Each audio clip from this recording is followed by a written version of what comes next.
গল্পকথার আসরে আপনাদের সকলকেই স্বাগত। আজ আপনাদের জন্য শাশ্বতী চন্দ এর লেখা গল্প সেই রহস্যময় লোকটি। মায়ের কাছে এসে ঘ্যান ঘ্যান করতে লাগলো ছেলেটা। ও মা, যাবে না? কখন যাবে? মুখ তুললেন না মা। কাজ করতে করতে উত্তর দিলেন, রোসো একটু বাবা, হাতের কাজগুলো সেরে নি। এতদিন পরে রোদের মুখ দেখা গেল। এই বেলা ধানগুলো শুকিয়ে না নিলে পস্তাতে হবে।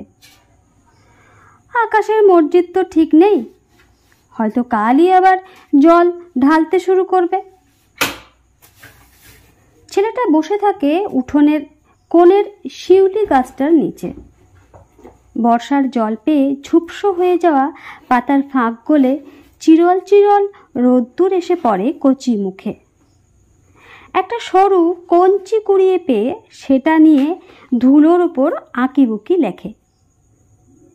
তারপর আবার মুখ তুলে কাতর গলায় বলে, মেলা তো ফুরিয়ে যাবে, কত কাজ করো ও মা। উবু হয়ে বসে ধানগুলোকে নেড়ে দিচ্ছিলেন মা। সোজা হয়ে দাঁড়াতে দাঁড়াতে বললেন, মেলা অমন ফস করে ফুরিয়ে যায় না, যাব, কাজকর্ম গুছিয়ে নিয়েই যাব। তুই ততক্ষণ পাখি তারা দেখি বসে বসে।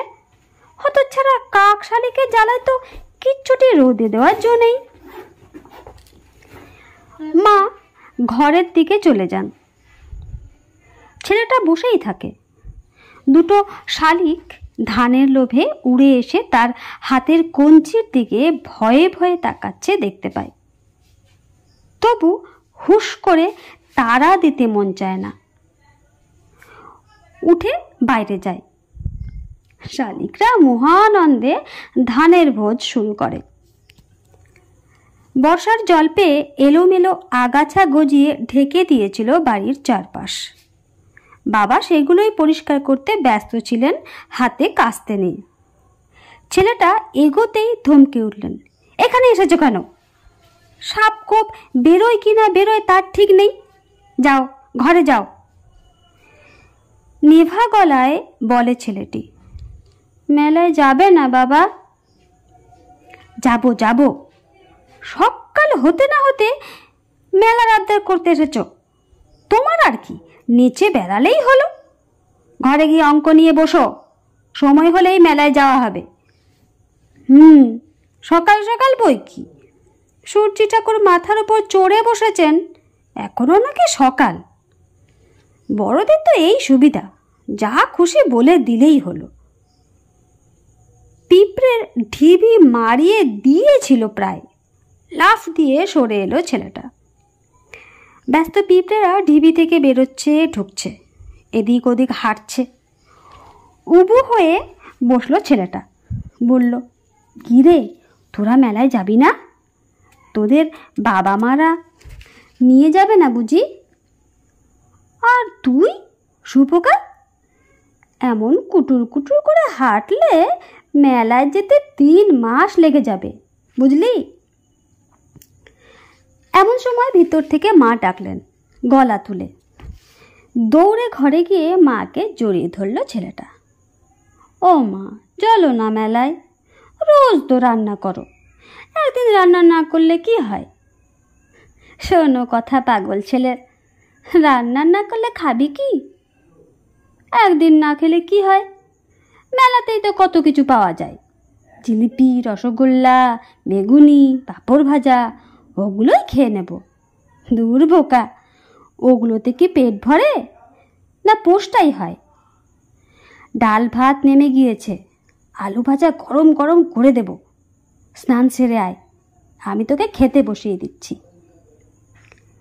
তেল মেখে হাতে গামছা নিয়ে পুকুর ঘাটের দিকে যাওয়ার জন্য বাইরে এসে দেখে বাবা এখন বাঁশের গেটটা মেরামত করতে বসেছেন।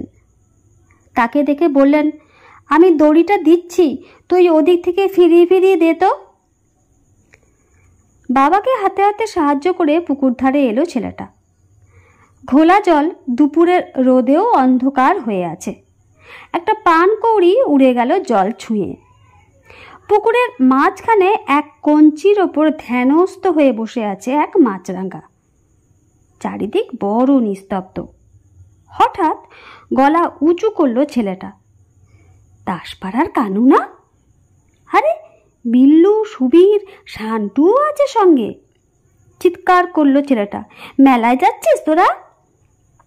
হ্যাঁ, মামার সঙ্গে। বেলাবেলি না গেলে রথের দড়ি টানতে পারবো না, চিনি কলাও খেতে পারবো না। তোরা যাবি না? হাঁটতে হাঁটতেই বলল কানু। যাবো তো, আমরাও যাব, উত্তর দেয় ছেলেটা। আচ্ছা, তাড়াতাড়ি আসিস। কানুর গলায় মিলিয়ে যায় সুপুরি বনের ওধারে। পুকুর ধারের ভেজা মাটিতেই বসে পড়ে ছেলেটা, মন ভার। পাশের গ্রামের তিরি নদীর ধারে রথের মেলা বসে। প্রতিবারই ওরা দেরি করে যায়। কোনোবার রথের চাকার গড়গড়ানো দেখতেই পায়নি। এবারও হয়তো ওরা যেতে যেতেই ফুরিয়ে যাবে অনেক মজা। ভালো ভালো মাটির পুতুলগুলো লোকে নিয়ে যাবে, সরেস তেলে ভাজাগুলো ফুরিয়ে পড়ে থাকবে পোড়া পোড়া কতগুলো। হয়তো নাগরদোলা চালানোর লোকটা বাড়িতে ভাত খেতে গিয়ে আর ফিরবে না। মনশ্চক্ষে যেন দেখতে পেল পিল পিল করে পাশের গ্রাম থেকে লোক ঢুকছে মেলায়। মেলার মাঠে তিল ধারণের জায়গা নেই। লোকের কথায়, বিক্রেতার চিৎকারে, বাঁশির প্যাঁ পো আওয়াজে গম গম করছে মেলার মাঠ। সবাই কত মজা করছে। আর ও কিনা একা একাই পুকুর ধারে বসে আছে। বাবা মায়ের ওপর খুব রাগ হলো। যাবেই যদি একটু আগে যেতে কি হয়? কাজ তো সারা বছর থাকবে, মেলা তো কালকে আর থাকবে না। দুই হাঁটুর মধ্যে মাথা গোজে ছেলেটা। হঠাৎ কাঁধে একটা হাত এসে পড়ে। চোখ তোলে ছেলেটা। একটা লোক, মাঝারি উচ্চতার, শ্যামলা রং, কিন্তু মুখখানা খুব মায়াবী। চোখ দুটো যেন কাজল পরানো, ধুতির ওপর ফতুয়া পরা, দুটোই ধুলো মলিন, কিন্তু কাঁধের ব্যাগটা খুব ঝলমলে। নানা রঙের কাপড়ের টুকরো জোড়া দিয়ে বানানো। সেই ব্যাগ থেকে উঁকি দিচ্ছে একটা বাঁশি। ছেলেটা বলল, তুমি কে? আমি যে কে আমি কি তা জানি? পথে পথে ঘুরি, আর কোথাও কেউ নেই মনে মনে কষ্ট পাচ্ছে দেখলে দাঁড়িয়ে যাই। বিশেষ করে বাচ্চা ছেলে মেয়েরা। এই যেমন এখন দেখছি তুমি খুব মনের কষ্টে আছো। মেলায় যেতে খুব ইচ্ছে করছে, মনে হচ্ছে এক্ষুনি যাই না। অবাক হয়ে মাথা নাড়ে ছেলেটা। তা সে আর এমন কি বেশি কথা? চলো আমার সঙ্গে, আমি তো ওদিক পানেই যাচ্ছি। বাবা মাকে জিজ্ঞেস করে আসি। তবে তোমার যাওয়া হয়েছে। না থাক, তুমি থাকো, আমি বরং একাই যাই। মায়ের কাছ থেকে টাকা চেয়ে নিয়ে আসি। টাকা ছাড়া কিছু কিনতে পারবো না, খেতেও পাবো না। লোকটা তার ঝোলা নাড়িয়ে ঝনঝনির আওয়াজ তুলল। টাকার ভাবনা কি গো? টাকা তো দেদার আছে, কেন না? তুমি কত কিনবে? খাও না, তুমি কত খাবে? তোমার টাকা আমি নেব কেন? বাবা বলেছে কারো জিনিস নিতে নেই। আরে সে ঠিক আছে, এখন তো চলো, পরে না হয় শোধ দিয়ে দিও। পরে কবে? বড় হয়ে। শোধ দেবার সময় দেদার পড়ে আছে, কিন্তু মেলায় যাওয়ার সময় হাতে বেশি নেই। চলো চলো। এই বলে লোকটা ছেলেটার হাত ধরল। শো শো আওয়াজ উঠল চারপাশে, যেন বা উড়েই চলল ছেলেটা লোকটার সঙ্গে। একবার শুধু বলল, একটু আস্তে হাঁটো, পড়ে যাব যে। আস্তে হাঁটার কি জো আছে গো? অল্প সময়ে অনেক সময় পার হতে হবে যে। অল্প সময়ে অনেক সময় কি যে বলে লোকটা। বুঝতে না বুঝতেই যেন পৌঁছে গেল মেলায়। পিছন থেকে কে যেন বলছে, বসাকদের ছেলেটা হারিয়ে গিয়েছে, পুকুরে স্নান করতে গিয়েছিল, নেই তো নেই, উবেই গেল যেন। হাসি পেল ছেলেটার। সে আবার হারালো কোথায়? সে তো মেলায় যাচ্ছে। বাবা মা খুঁজছে।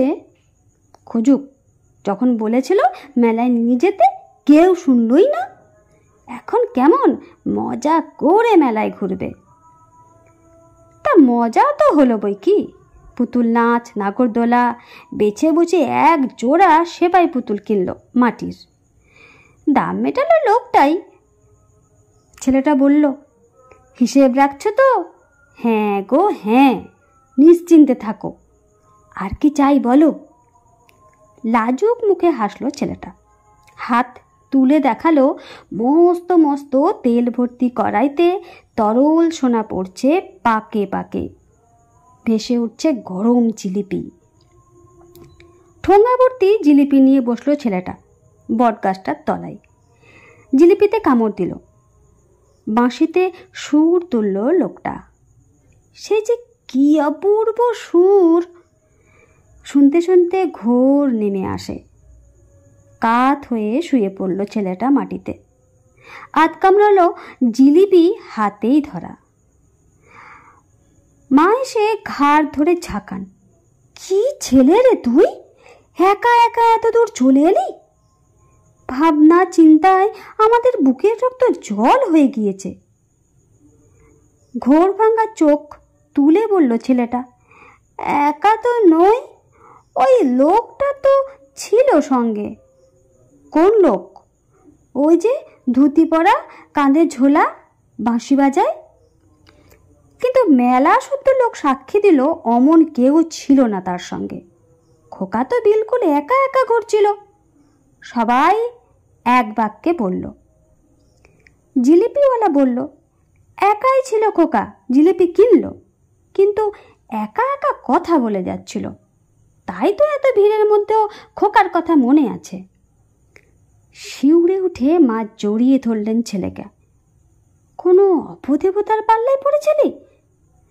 ভগবান রক্ষা করেছেন। তারপর বহুদিন কেটে গেছে। তিরি নদী বেয়ে অনেক জল বয়ে গিয়েছে। বড় হয়েছে ছেলেটা। মেলায় যাওয়ার আগ্রহ কমেছে। তারপর তো বহুদিন রুজি রোজগারের জন্য গ্রাম ছাড়া। মেলা আছে মেলার মতোই, দেখার চোখ আর নেই। 30টা বছর যেন দমকা হাওয়ায় ভর করে উড়ে গেল। অরুণবাবু গ্রামে এসেছেন অনেক দিন পর। কলকাতার পাকাপাকি বাসিন্দা হয়ে গিয়েছেন। গ্রামের বাড়ি জমি জমা বিক্রি করে আসবেন, তাই আসা। সকাল 10টা নাগাদ বসার ঘরে বসে খদ্দের আর দালাল সামলাচ্ছিলেন। ছুটে এলো রিকু, তার 10 বছরের ছেলে। জানো বাবা, আজ মেলা হচ্ছে। মেলা? হ্যাঁ গো, রথের মেলা। আজ তো রথ। নিয়ে যাবে বাবা? আমি তো কোনো দিন রথের মেলা দেখিনি। দূর, গিয়েও মেলা সব আছেটা কি? ও আর যেতে হবে না। অনেক কিছু আছে, নাগরদোলা, পুতুল নাচ, তারপর কত কিছু কিনতে পাওয়া যায়, খাওয়া যায়। বল না শান্তাই। প্রতিবেশী ছেলেকে সাক্ষী মানে রিকু। আর গেও মেলা তো কি? আমাদের রচনা আছে গ্রাম্য মেলা দেখার অভিজ্ঞতা, তা জানো? আচ্ছা আচ্ছা। ছেলেকে তখনকার মতো প্রবোধ দিতে চান অরুণবাবু। কাজকর্ম সেরে নি, তারপর যাওয়া যাবে। ততক্ষণে মেলা তো ফুরিয়ে যাবে।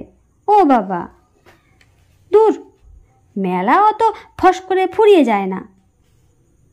বলেই মনে হলো কথাটা আগে শুনেছেন। কে যেন বলেছিল বহু আগে। কে কে?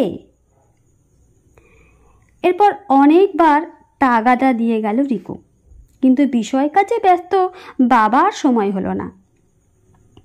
দুপুরে খেতে বসার সময় খোঁজ পড়ল রিকুর। কই কই নেই। ছেলে যেন উবে গিয়েছে। পাড়ায় পাড়ায় খবর গেল অরুণ বসাকের ছেলে হারিয়ে গিয়েছে। ভেঙে পড়লেন অরুণবাবু। আহা, মা মরা ছেলেটা আমার, আবদার করেছিল শুনলাম না। তারপরে কি মনে হতে ছুটলেন মেলার দিকে। বটগাছে হেলান দিয়ে ঘুমিয়েছিল রিকু। পরন্ত সূর্যের আলো তার তৃপ্ত মুখে আঁকিবুকি কাটছে। হাতে ধরা একটা কাঠের ময়ূর। বুকে জড়িয়ে ধরলেন অরুণবাবু ছেলেকে। একা একা চলে আসতে হয়? আমি তো নিয়ে আসতামই। একা আসিনি বাবা, একটা লোক ছিল, বলল মেলায় আসছে, আমি যদি চাই সঙ্গে যেতে পারি, তাই চলে এলাম। তুমি আমাকে বকবে বাবা? ধুতি পরা লোক, কাঁধে ব্যাগ, হাতে বাঁশি। হ্যাঁ হ্যাঁ, তুমি চেনো বাবা? ওকে তাহলে কিছু টাকা দিয়ে দিও, আমাকে অনেক কিছু কিনে দিয়েছে। চিনি। নিষ্পাপ মনের বাসনায় সে থাকে, মায়ায় গড়া শরীর নিয়ে মূর্ত হয়। এই জীবনে আমি তো তাকে আর খুঁজে পাবো না। দেখি কি কিনেছিস? ময়ূর? বাহ! চল আমরা এক পাক মেলা ঘুরে নিই, মেলা ফুরিয়ে যাওয়ার আগে, সময় ফুরিয়ে যাওয়ার আগে। নমস্কার।